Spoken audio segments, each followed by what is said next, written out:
Good morning, good afternoon, good evening, good night, depending on where you are in this world. God bless you. This is Gloria White coming to you from Utah, USA. Today we're going to continue in Halley's Bible Handbook, and we're going to be continuing in the book of Revelation.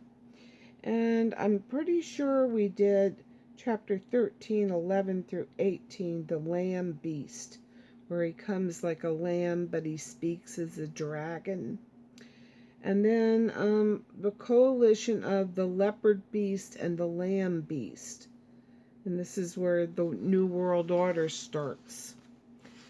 The coalition continued as a world government for 42 months. And that's in chapter 13, verse 5. It seems to be another symbol of the holy city being exploited by the world for 42 months. Chapter 11, verse 2. But we know in chapter 12 that he comes and he tries to destroy the male child of Israel, which is Jesus, when he's born, and then he has him crucified. But when God takes Israel and he protects her and puts her in a safe place where she flies, and Satan sends out the flood of water after her, but the earth opens her mouth and swallows it up. So that flood could be a literal water, or it could be representative of a people, like a force, an army. But the earth swallows them up. And so when it's talking about this lamb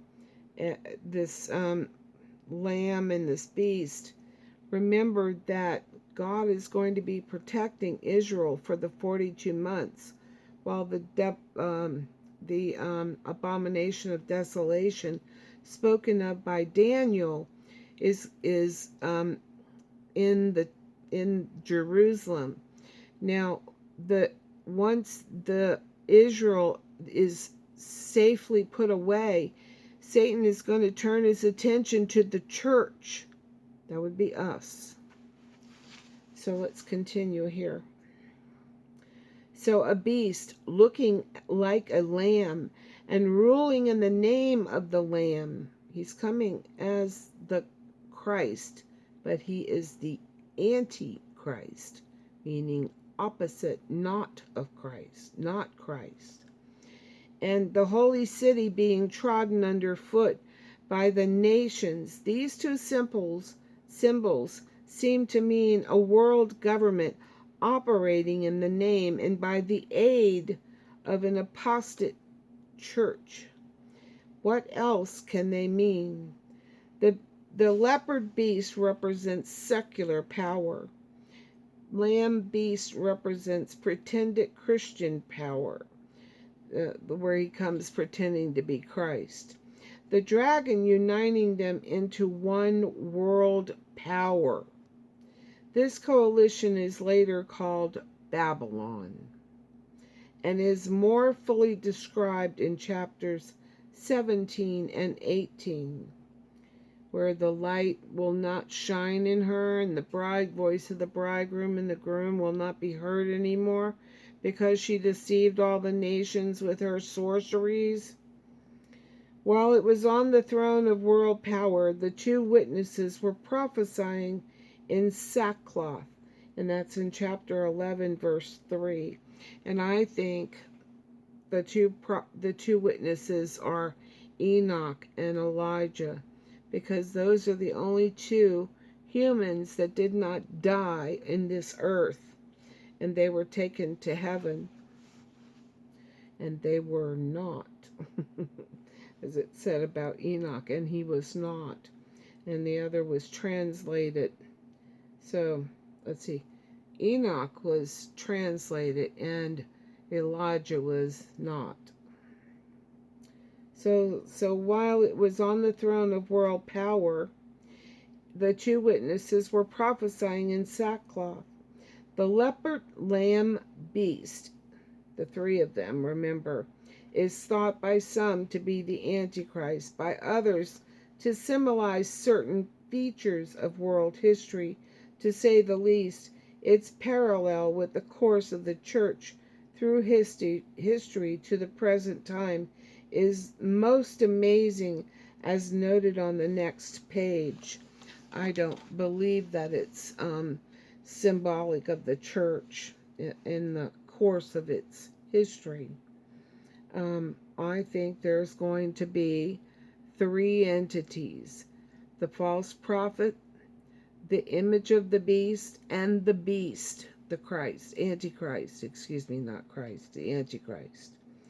So now we go on to the next section, which is the 7 heads and 10 horns. The dragon had them, and that's in Revelation 12:3. The leopard beast had them in chapter 13, verse 1. The scarlet-colored beast of Babylon had them in chapter 17, verse 3. And when it's saying it had them, it's the 7 heads and 10 horns. 7 as the symbol for completeness, and 10 as the symbol for world power. The 7 heads and 10 horns seem to represent world power as a whole, or the concentration and personification of world power, continuing as one entity through the whole period of history, manifesting itself under various forms and to various degrees in various ages, with many and diverse modifications.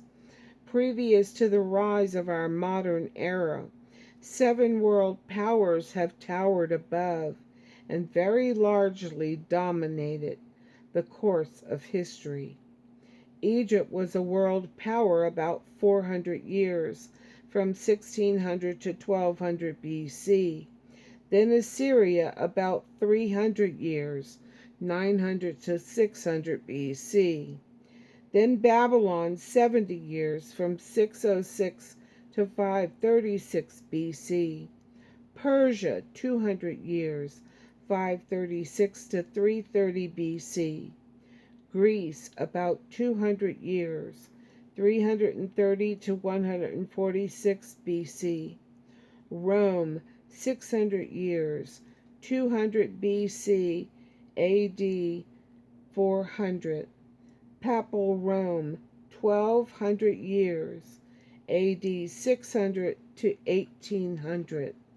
Now, this is of course, the image that Daniel saw in the book of Daniel.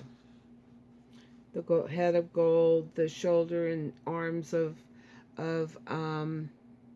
silver, with the arms crossed, one being more powerful than the other. Then the skirt of brass, which is Alexander the Great, Greece. And then the legs of iron, which represent the Roman Empire.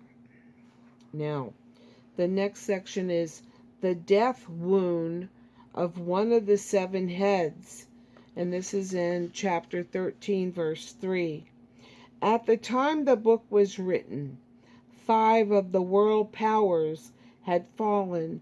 One was evidently Rome, and one was yet to come.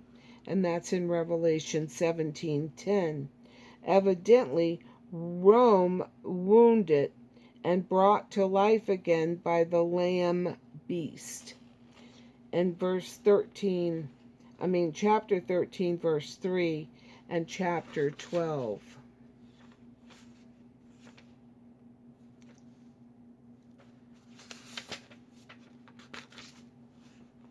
Rome fell 746 AD, but in the name of Christ and by the aid of the church, Rome came to life again, and Papal Rome ruled the world on a vaster extent and for a longer time, and with a more despotic hand than ever pagan Rome had done, or any world power before it.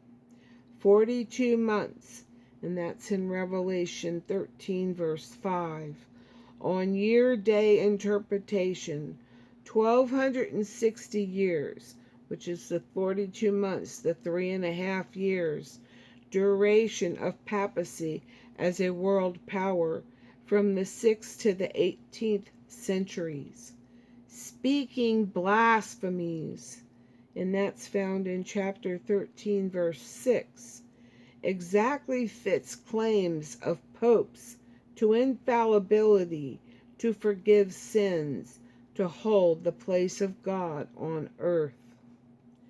War on saints, which is Revelation 13, verse 7. Historians estimate that in the Middle Ages and early Reformation era, more than 50 million martyrs perished. 50 million martyrs perished. The number 666 of the beast. 666, the number of the beast, in Revelation 13, verse 18. Called a man, meaning possibly a set of men, or an institution headed by a man or set of men. It seems to mean a name, the letters of which, regarded as numerals, totaled 666. And this is Irenaeus, and this is spelled Irenaeus, a pupil of Polycarp, who was a pupil of John, understood the 666 to be the Greek word Latinos. L represents 30. A represents 1. T represents 300. E represents 5. I represents 10. N represents 50. O represents 70. S represents 200. These total 666. Latinos means Latin kingdom. Papal Rome made Latin its official language. And it is still. Rome's canons, missals, prayers, decrees, bulls, blessings, curses are in Latin. And that was why King James had the Bible translated into English, because only the priests could read and speak Latin. And when there were services in the church, they were in Latin, which means the common person could not understand. They couldn't read it in a Bible. And King James said, this is not right. The common man should have access to this. And so he had the Bible translated into English. So the 1611 is translated into Old English. And there's some differences there between the modern day English and the Old English, in that the letters, different letters are represented as different letters. It's really something to behold. So this is saying it's Rome. Then we're going to look at chapter 14, verses 1 through 5. The Lamb and his 144,000. John had just seen a vision of a beast pretending to be the Lamb, and that's in Revelation 13:11. Here it is a vision of the Lamb himself in chapter 14, verse 1. The 144,000, the Lamb's faithful followers, were marked with the Lamb's name, and that was done in Revelation chapter 14, verse 1. They're also known as his associates. If you take it back in the translations, it's known as associates, but they follow him everywhere he goes. even as followers of the pretender lamb were marked with his name, in verse 16. The lamb's true church, in contrast to the false church of the pretender lamb, or the Antichrist. The faithful wife in the wilderness is chapter 12, verse 14. While the unfaithful wife was reveling in her adultery with the world, and that's in chapter 17, which speaks about Babylon. They were free from falsehood in chapter 14, verse 5, in contrast to the lying wonders and false teachings of the pretender lamb. In chapter 13, verse 14. They were virgins in chapter 14, verse 4. The 144,000 were all virgins, had never known a woman. True to Christ, in contrast to the harlotry of the false church, in verses 17, verse 5, we are not to understand that they were literal celibates, meaning never having had sex, for the New Testament nowhere regards marriage as sinful, but rather as a shadow of the union of Christ and his bride. They were first fruits, and that's in chapter 14, verse 4, possibly the same as the 144,000 spoken of in Revelation 7, verse 4, in contrast to the general harvest in chapter 14, verses 15 and 16. The new song of the 144,000 in Revelation 14, verses 2 and 3, breaking on the ear like an ocean's roar, was one that only the redeemed know. An unsaved person cannot know the joys of the redeemed. And the redeemed themselves, when they reach heaven, will experience rapture beyond anything that had previously imagined. In heaven, everybody will sing. Why not here in our churches? Why not have the people sing? That's a question. There are some churches that don't believe that musical instruments should be used, but clearly the Bible contradicts that. It's funny to me how some people have their own doctrine and teachings, and it's contrary to what Christ taught. And the make a joyful noise unto the Lord. And when David danced through the streets with the lyres, and how the musical instruments were used, and the people would sing. And when they were building the temple that Solomon built, he had the musicians and the choirs singing and playing music the entire time they were building the temple, because he didn't want the sound of the hammering of the stones while they were, preparing them, and the hammering of the wood to be heard. He wanted the praise and worship and the singing to overcome and overshadow the sounds of the construction of the temple. But some religions, teach that there shouldn't be any musical instruments in the church. No pianos, no harps, no lyres, no psalteries, no nothing. No tambourines, nothing. They have no musical anything. But they do sing hymns, which is quite interesting. Anyway, I kind of got off the subject there. But, you know, I just like to try to teach you guys everything I know and everything that I've learned, so it'll help you. And as always, I love you.